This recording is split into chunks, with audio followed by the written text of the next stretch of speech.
Hey there, everyone.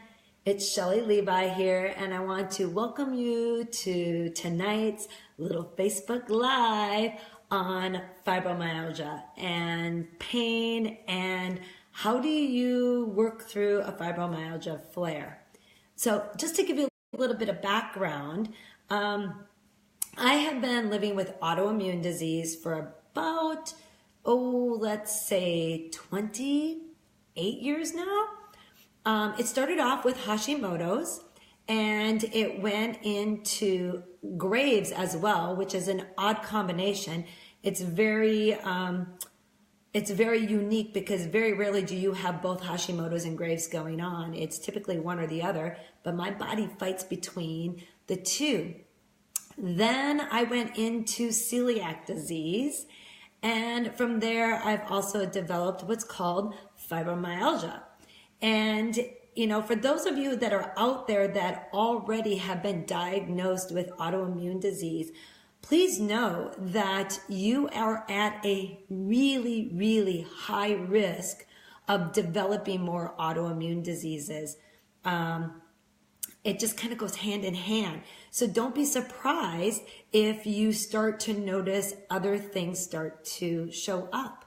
And so just stay on top of it. Stay on top of it with your doctor, your homeopathic.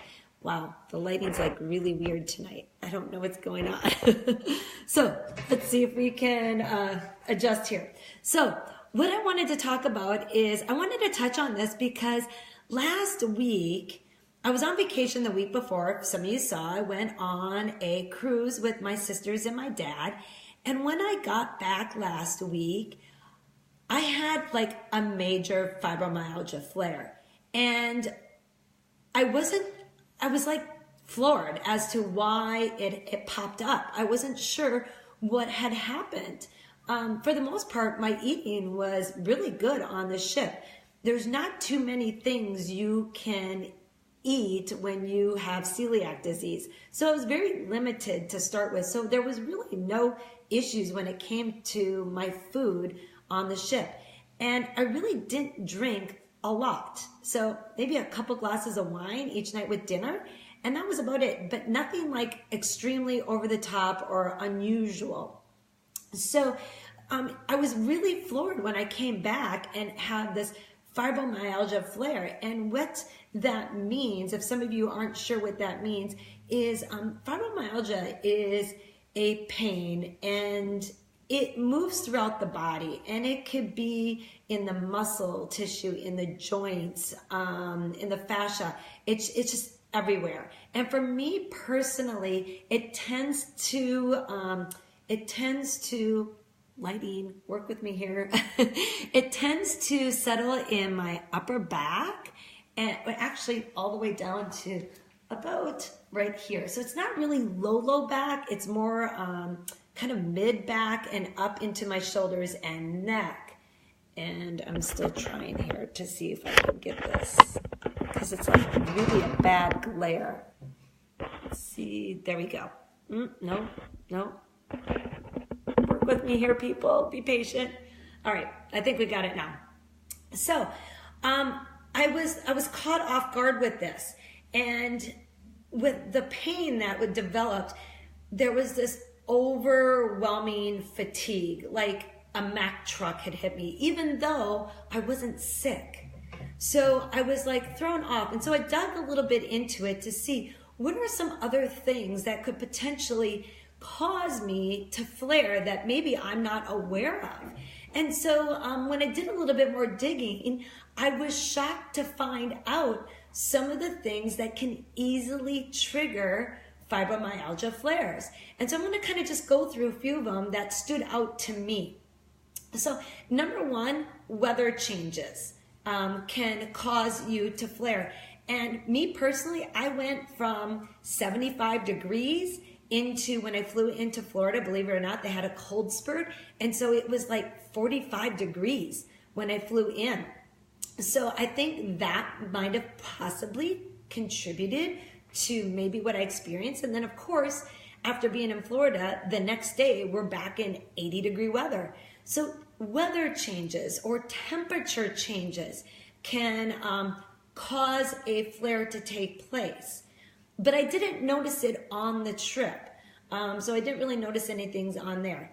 Another thing that can cause flare is overexertion. This is usually the one that gets me because I'm a group fitness instructor and trainer. So I've had to change on how I work out to be able to make sure I'm not following into this trap of continual fibromyalgia flares. So, but overexertion, doing high intensity workouts can cause a flare. Again, that didn't happen on my trip. I only got in a couple workouts.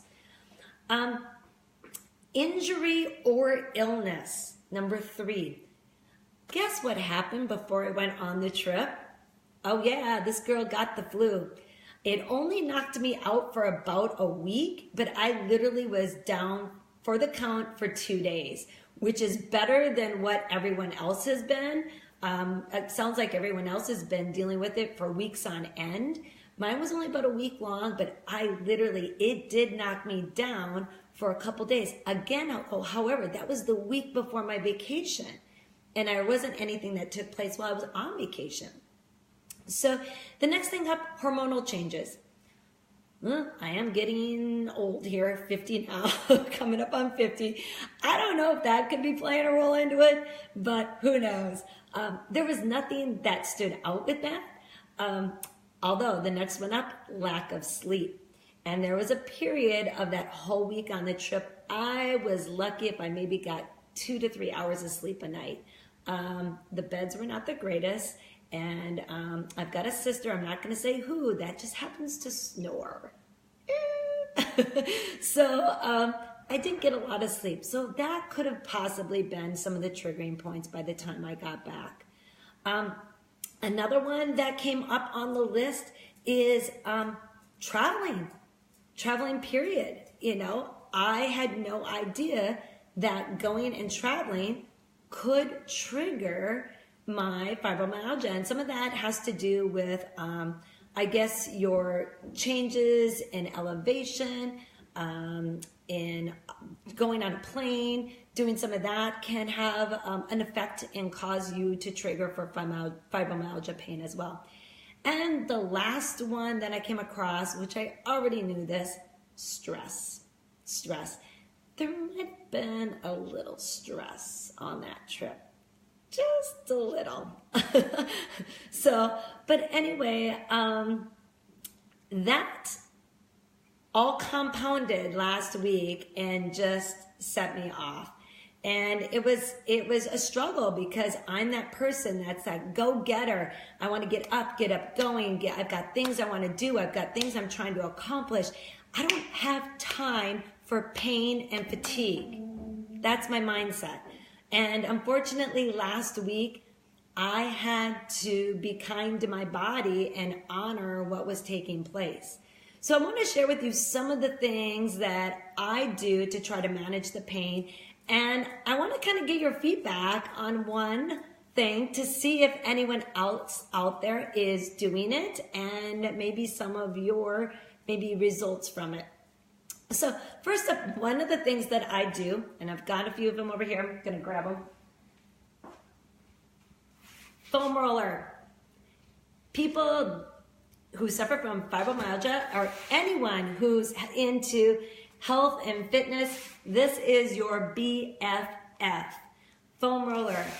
I use this to roll out my back every single night to help push some of that inflammation out of the muscle tissue, and I drink lots of water then to get it out of my system to help the nerve endings and things calm down. But again, it's not always effective when you're having a complete flare. But this is one of the tools that I use. Got another one here. You guys seen this thing? It is called a Theracane. And what you do is you take that little ball there and you slide it down to a few of the trigger points in your back, and you use these little levers here to be able to, as you slide it up, and then you can kind of push down on it to get into some of the trigger points and some of the flared areas.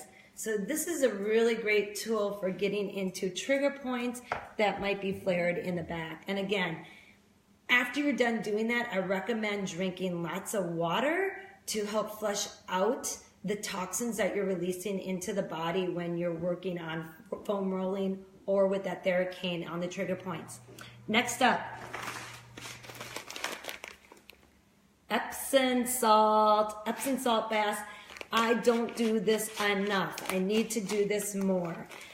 This will help pull, again, some of the toxins out of the body. And if you throw in a little bit of lavender, essential oils in with that, or even find a lavender scented Epsom salt bath, it can help calm the body so you can sleep at night.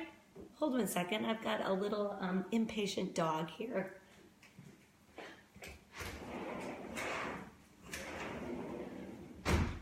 They're worse than kids.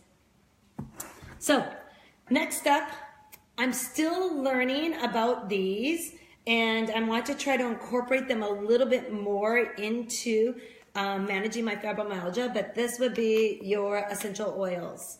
So I'm very fortunate. I have a couple sister-in-laws who do some of the young living, and they are there for me to tap into to be able to learn more about these. This is on my list of things to do to get this going, because I've been reading more and more on how the essential oils can help manage pain as well. So that's on my list of things to try out. Another thing I've been using is, I don't know if you guys can see that, the Tiger Balm, which is a little rub that you can rub into some of the areas that are really being affected by the flare. Again, it works okay. If you're just having general, like just normal fibromyalgia stuff going on, it's not too bad. But if you're having a major flare, I hate to say, you guys, so far, none of the stuff helps. At least it didn't help me last week, to the point, even I was taking ibuprofen and Aleve, and that wasn't even touching it. So I grip my teeth sometimes as I'm kind of showing you some of this. A few other things you can do, and this is what I already do, is I try to make sure I'm avoiding inflammatory foods like gluten, all grains, that includes corn, and no soy, no dairy, and no processed sugars. So avoiding those things will help keep the inflammation down so you can manage the pain better. Yoga can help manage stress levels. And again, it's gentle on the body to help with the fibromyalgia. But again, when you're having a flare, sometimes even that doesn't work. But what I want to know is, I came across this and I'm seeing it a lot more and more each day. I want to know, any of you out there who have fibromyalgia or are dealing with chronic pain, have you tried the CBD oil? And I bring this up because I'm seeing more and more research and articles on CBD oil, and as a topical, as being used to manage chronic pain, especially for fibromyalgia. I have not tried it yet, but I will have to say, after this last week, I'm very intrigued by it, because Aleve and ibuprofen is like the worst thing I can be doing for my stomach. When it comes to that, I already have digestive issues, and that stuff makes it worse. So I'm trying to manage my pain levels, and I'm using these tools that I showed you already, but it doesn't always help. So I'm curious if any of you out there have tried CBD oil for pain and how it's worked for you. And if you could share some of your comments below, if you have, that would be wonderful, because I'd like to see what people are doing, how it's working for you, and maybe even look into seeing if this might be an option for myself personally. So I hope this has helped you in a way, if you are a person who is dealing with fibromyalgia, at least learning more about some of the triggers and the causes that can set it off, so you can keep that pain at bay. And then, of course, some of the tools, like I said, that I've been using for natural pain relief, However, like I said, when you're having a complete all-out flare, sometimes these things just, nothing works and you're just trying to get through it. So, all right, if you feel like this could be helpful for someone, please share it. And I want to thank you all for jumping on or watching the replay. And hopefully you maybe find some of these helpful if you're dealing with something like this as well. All right, you guys have a great night and thanks for jumping on. Bye-bye.